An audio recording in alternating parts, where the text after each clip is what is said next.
Hi guys, it's Jess. I'm the interim head of people at Swan. I'm also accompanied by my glamorous assistant Bella, as always, just eating biscuits next to me. I just wanted to come on here and give you a quick update. I've just come out of an ERC meeting, which I think was really productive, and I just thought it'd be quick and easy just to update you in a video. I'll also make sure there's a Signet article put out ASAP as well, just so that you can read that if you prefer that. So just quickly, ERC as a bit of a recap for those of you that don't know what ERC is. ERC is a group of individuals from across the business who are voted in by their colleagues to represent them and their teams.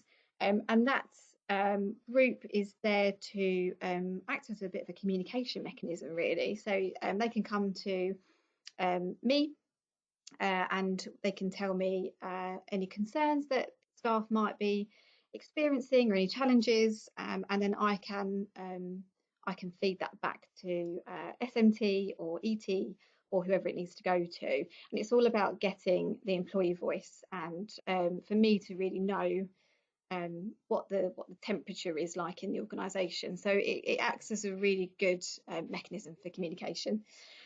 So first up, what did we cover today? So we covered wellbeing. So Emma, one of our fantastic HR business partners, just went through the wellbeing stage 2 strategy for the rest of this year. Of course, like everything else due to COVID, we had a plan. We knew what that plan was. A lot of it was going to be office-based stuff that we're rolling out. Obviously, we've had to change that now because we don't envisage that we'll be able to roll some of it out on a face-to-face basis until next year. So Emma's just rejigged her plan, and we've just gone through that with ERC.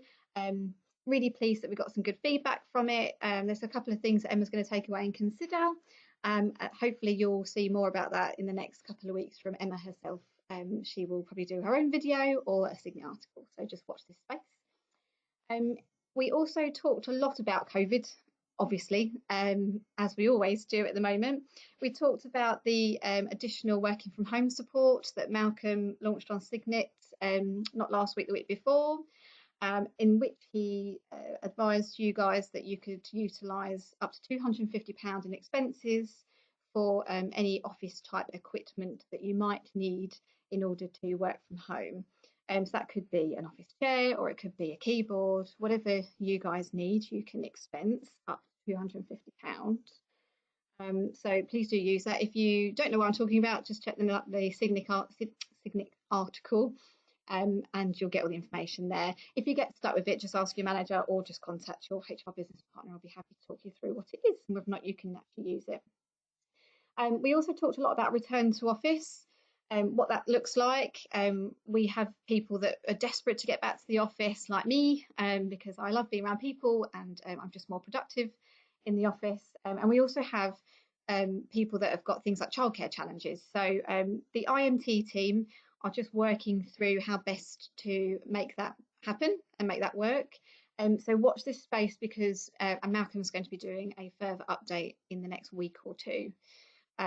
So just watch your space on Signet and you should get something through from him soon. But ultimately, the message that I think is important to give is that we are conscious that we need to make this employee-led. And if you have childcare issues, for example, as was raised today, we will take that into account. And equally, if you're someone that's absolutely desperate to get back because you just feel that you really want to be back in the office, again, we're taking that into account. I would suggest in the first instance, talk to your manager. Obviously, you can talk to HR as well, but just wait for that new update from Malcolm. That should hopefully give you some clarification about matters. But if you are worried, please just contact HR. We also talked about annual leave, which is an ongoing conversation. Just a reminder to everybody that you need to take about a quarter of your annual leave before the end of August.